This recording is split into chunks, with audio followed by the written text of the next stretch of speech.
Europe 1 Soir. 19h, 21h, Pierre de Villeneuve. Alors c'est peut-être parce que cette procédure de destitution n'a pas fonctionné à son encontre. Enfin bon, il le savait, ça n'avait aucune chance d'aboutir. Que Emmanuel Macron s'est exprimé. Il était tout à l'heure à Berlin avec Olaf Scholz dans une industrie d'intelligence artificielle. Et parmi les différentes choses qu'il a dites, il a dit ça. Je pense que mettre en place une taxation exceptionnelle serait quelque chose que les grandes entreprises comprendraient si c'est pour un an. Voilà, une taxation exceptionnelle, ok. On touche au totem macronien de ne surtout pas hausser les impôts, mais là, pour le coup, il est d'accord. Alors, il y a deux choses. Il y a le fond, c'est le fait qu'il soit d'accord, et puis la forme, c'est que le fait qu'il prenne la parole.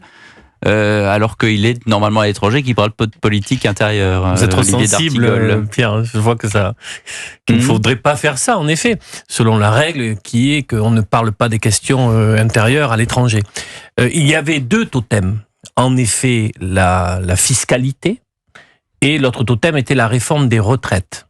Sur ces deux totems, Michel Barnier s'est avancé sur la question fiscale en évoquant une mise à contribution des plus hauts revenus et des entreprises, des grandes entreprises et très grandes entreprises de mémoire. Sur la réforme des retraites, il réouvre auprès des partenaires sociaux, mais sans toucher au cadre budgétaire, c'est-à-dire à coût constant. Il faudra voir comment cela se passe dans les détails, mais en tout cas, pour ce qui le concerne, Michel Barnier a pris un peu d'espace vis-à-vis de ces deux totems. Oui, et puis il gèle l'augmentation des retraites. Ça ne sera pas en janvier, mais ça sera en juillet, ce qui fera économiser 3 milliards. Oui. 3 milliards, voilà, ça sera 3 milliards de moins de dépenses. Parce que dans son discours, qui a été long, il a annoncé au départ « Je suis obligé de faire beaucoup avec peu ». Donc, on va essayer tout le monde va être touché. Il y aura des petites choses. Et donc, il a fait un discours long parce qu'il a montré que sur certaines choses, on pouvait améliorer les choses en matière de santé, en matière de... Tout ça, il faudrait le revoir plume à la main. Mais si on touche à tout, alors on dit, mais il n'a pas de grand projet, comment il n'a pas...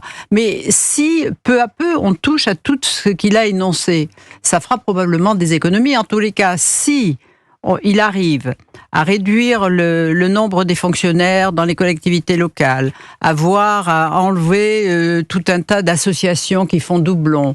S'il fait ce qu'il a énoncé de manière vague, parce qu'il attend d'avoir plus d'informations sans doute pour des précisions, parce qu'il est là que depuis 26 jours, mais c'est vrai que ça va changer. Et il le fait sur un ton qui est à lui. C'est-à-dire qu'il est calme, posé, raisonnable, et puis fort de quelque chose que les autres n'ont pas, parce qu'il était ministre sous Mitterrand, ministre sous Chirac, ministre, vous voyez. C'est-à-dire, c'est 40 ans derrière lui de vie politique. Et on voit cet homme, on dit mais il a parlé longuement, il a rien dit, enfin ça c'est pas vrai du tout.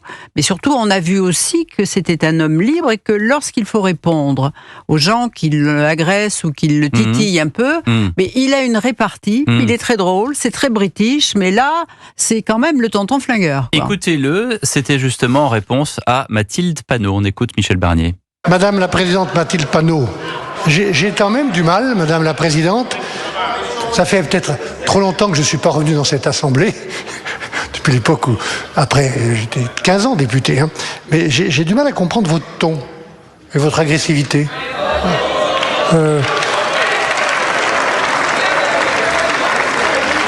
J'ai du mal à... Enfin, j'ai du mal. J'arrive pas à comprendre la manière systématique dont vous attaquez personnellement le chef de l'État. Voilà. Et moi, je vais vous dire une chose, Madame la Présidente. Plus vous serez agressive, plus je serai respectueux. Olivier d'Artigol. Je dois avouer, alors que j'ai la passion de la politique, que j'ai découvert Michel Barnier, alors que je le connais depuis pas mal d'années. Ça, ce sonore-là, je vais vous dire, on va le repasser dans 5 ans, dans 10 ans, dans 40 ans. J'ai souvenir de sa colère froide quand il est dégagé des affaires étrangères, après le traité constitutionnel européen, de mémoire, mais il ne m'avait pas marqué. Est-ce que la droite française n'est pas passée à côté de Michel Barnier. Mais est-ce que lui n'est pas passé des dernières années? Est-ce que c'est pas lui qui est passé à côté de la politique?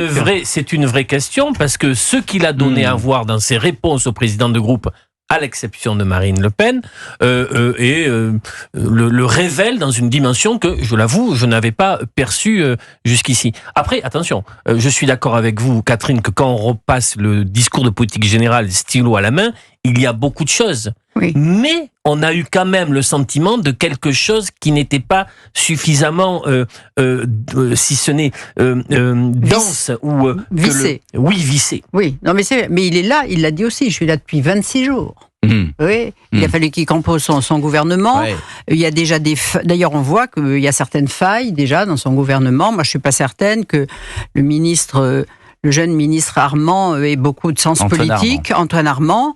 C'est pas parce paraît-il a appelé Michel Barnier et Michel Berger ce matin. Oui. Non, mais ça, oui, on peut être normalien, avoir fait l'ENA et avoir pas de sens politique. Et voilà, c'est quand même quelqu'un d'assez immature. Donc, il a quand même un gouvernement où il n'y a pas de grandes vedettes, faible. On a des et que dans le fond, il a au Parlement, ceux qui sont ceux qui espèrent.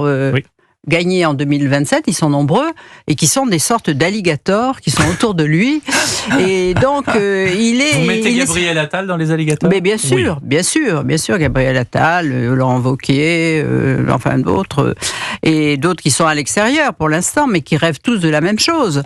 Et donc, il a quand même... il faut qu'il montre que, vous voyez, il ne sera pas dans l'invective, mais il peut, d'une phrase, lors des questions d'actualité, vous renvoyer dans les cordes avec de l'humour et un truc qui marquera beaucoup plus que s'il était virulent. Écoutez, justement, je parlais de Gabriel Attal, écoutez ce qu'a dit Michel Barnier à Gabriel Attal, justement. Ça, c'est encore une punchline à écouter. Je serai très attentif à vos propositions d'économies supplémentaires. Très attentif. Pour faire face à un déficit que j'ai trouvé en arrivant. Voilà. Non, mais c'est pas la peine de... il faut que vous vous habituiez les uns les autres à ce que je dise ce que je pense. Et je vous le dirai aussi à vous. C'est dément, c'est génial. Oui. Félicitations au réalisateur de la séance au Parlement, celui donc qui filme les travaux. Là, je pensais que vous parliez de Benoît Le Vionnois qui réalise cette merveilleuse émission.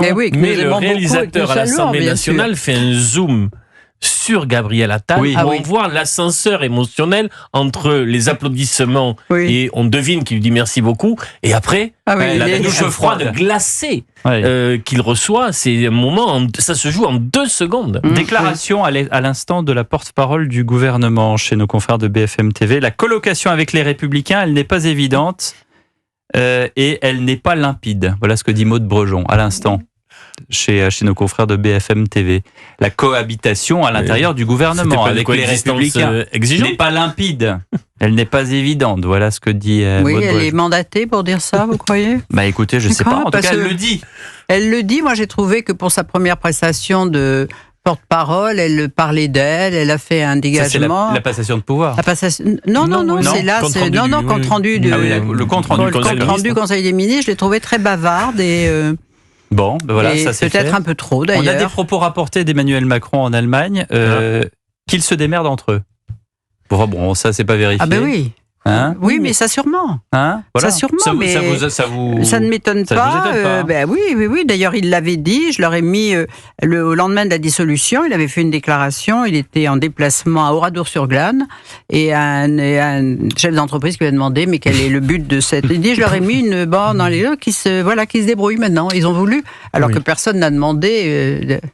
Il n'y a que Bardella qui avait demandé des élections. 19h55, merci à vous deux. Dans un instant, le journal et juste après, l'ancien ministre de l'Intérieur, Brice Hortefeux, pour analyser notamment les propositions de Bruno Retailleau. A tout de suite sur Europe 1. Bonjour, c'est Dimitri Pavlenko. 7h-9h, Europe 1 matin. Écoutez Europe 1, c'est être libre.